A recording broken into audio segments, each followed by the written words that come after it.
noches. Estamos otra vez en Código Político con una semana como las últimas, dominada básicamente por el conflicto con los fondos buitre, reuniones en la Casa de Gobierno el martes. Esta misma noche estuvieron otra vez reunidos la presidenta Cristina Fernández y el ministro de Economía Axel Kicillof. Ninguna definición, ni de las reuniones en la Casa Rosada, ni de los diálogos que existieron hasta ahora en Nueva York con el mediador que designó el juez Tomás Griesa. Las conversaciones van a seguir mañana y probablemente se extiendan la semana que viene. La semana que viene es el límite, es el plazo final que tiene el gobierno, que tiene la Argentina, entre miércoles y jueves, para que el país no ingrese de nuevo en una situación de default, como hace 12 años.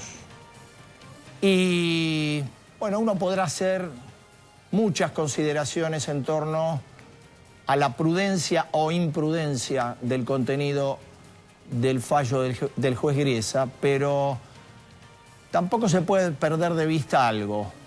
Estamos hablando de un conflicto en principio, por 1.300 millones de dólares. Estamos hablando de un conflicto que representa el 7% de los bonistas que no ingresaron en ninguno de los canjes, ni del 2005 ni del 2010.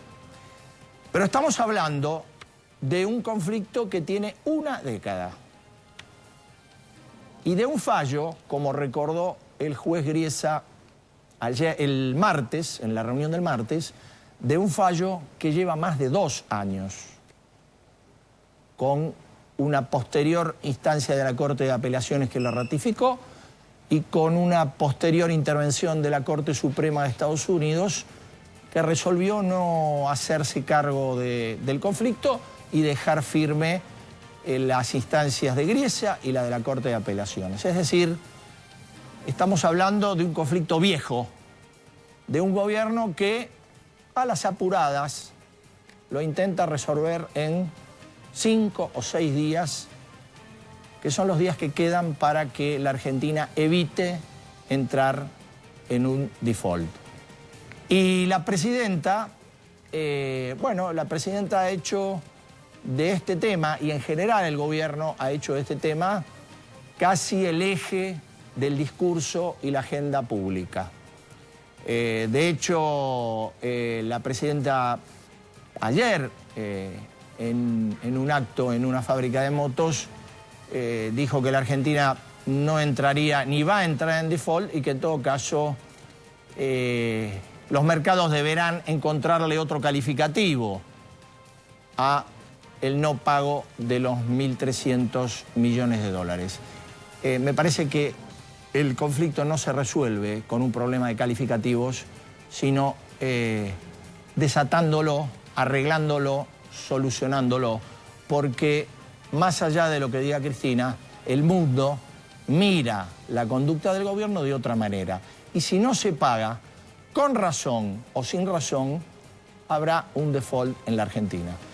Y cuando decía que el gobierno hace de este tema el eje de su agenda, bueno, de alguna manera, aunque se trate de un tema importantísimo, sin ninguna duda, de alguna manera está evitando otros temas que son muchísimos más incómodos. No es que el default sea cómodo y los fondos buitres sean cómodos, pero para la lógica que tiene el kirchnerismo, tienen cierto barniz de épica que agrada al discurso oficial.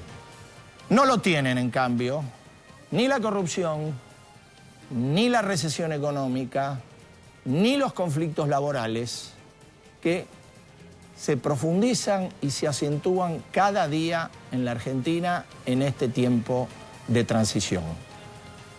Nosotros vamos a hablar del conflicto con los fondos buitre. Para eso lo invitamos al ex secretario de Finanzas, Guillermo Nielsen. Guillermo Nielsen fue el hombre que hizo la primera gran reestructuración de la deuda en la Argentina, en momentos muchos más difíciles que los que vive el país hoy. Y mencioné antes la cuestión de la corrupción, y la cuestión de la corrupción es una mancha que se agranda y se profundiza. En un caso vamos a hablar de esta cuestión y del Poder Judicial con José María Campagnoli. José María Campagnoli es el fiscal que esta semana volvió a sus funciones después del intento del gobierno por tumbarlo. Intento fracasado.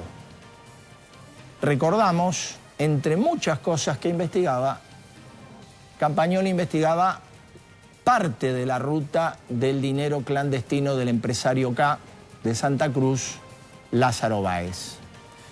Y esta semana tuvimos otro episodio que me parece va a tener repercusión por mucho tiempo.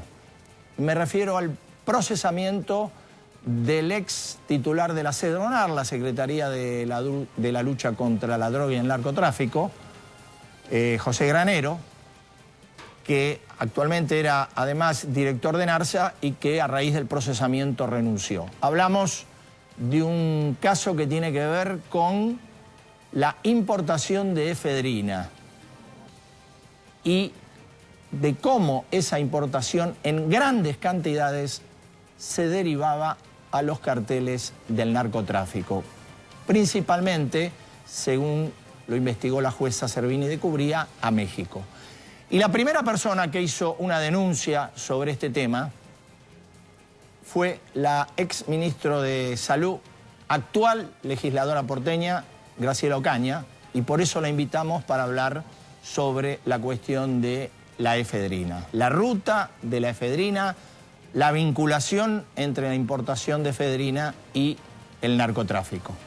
Y se terminó el Mundial, y como se terminó el Mundial, y lo vimos esta semana con casi todos los candidatos, volvió la política electoral. Volvió Scioli, volvió Massa, volvieron los candidatos de UNEN, volvió Mauricio Macri. Y digo, para hacer una mirada rápida sobre esto, invitamos a dos consultores políticos, a Raúl Aragón, de la consultora Aragón y Asociados, y a Rosendo Fraga, que ya está por llegar en unos pocos minutos, para, bueno, preguntarles, a ver, ¿cambió algo? ¿El post-mundial electoral es igual que el pre-mundial o ha habido algún movimiento? Esta es la propuesta que tenemos para esta noche y arrancamos ya con Guillermo Nielsen. ¿Cómo le va? Muy bien, ¿cómo está usted? Bueno, viendo lo que pasa aquí y lo que pasa afuera. Dígame, a ver, faltando 5 días, 6 días,